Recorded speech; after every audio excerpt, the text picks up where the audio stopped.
Goeiedag, ek is Coralie Vermaak, spraaktaalterapeut en audioloog. Ek het die voorreg om die afgelope 15+ jaar 'n pediatriese praktyk in Pretoria te kan hê. Vir my is die teoretiese fundering van 'n program ongelooflik belangrik, omdat ek vir 'n ruk by die Universiteit van Pretoria kon doseer en in 2006 my meestersgraad in auditiewe prosesering kon verwerf. Ek het Marina in 2010 ontmoet, toe ons oudste dogtertjies vir baba stimulasie klassies geneem het.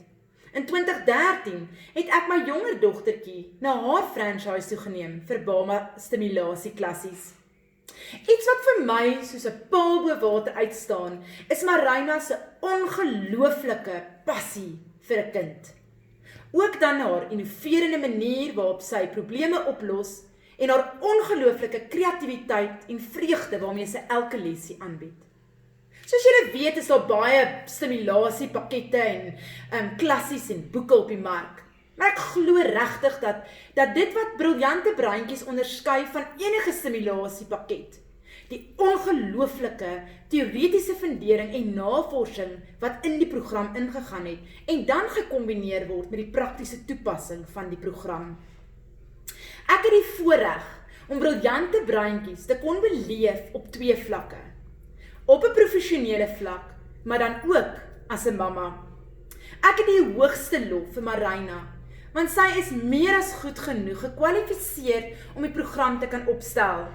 Maar sy het tog besluit dat sy by 'n verskeidenheid van terapeute gaan aanklop om seker te maak dat die briljante breintjiesprogram aanspreek wat sy graag wil hê dit moet aanspreek. Vir my as terapeut is dit verblydend om hande te kan vat met briljante breintjies, want ek glo regtig dat voorkoming baie beter is as nasorg. Ek glo ook dat hierdie program so goed ontwikkel is om kinders se vaardighede aan te spreek, dat die kinders nie onnodig by terapeute sal opeindig as hulle hierdie program deurloop nie. Vir my as mamma was dit absoluut verblydend om te sien hoe my graad R dogtertjie nie kon wag om elke liewe klassie van die briljante breintjies te kon bywoon nie. Dit was haar absolute hoogtepunt in haar graad R jaar.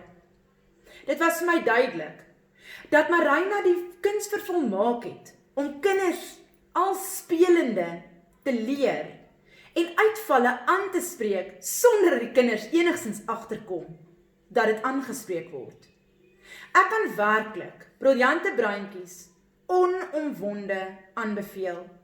En ek glo werklik dat dit 'n baie goeie, uitstekende, nodige belegging in elke liewe kind se opvoeding is.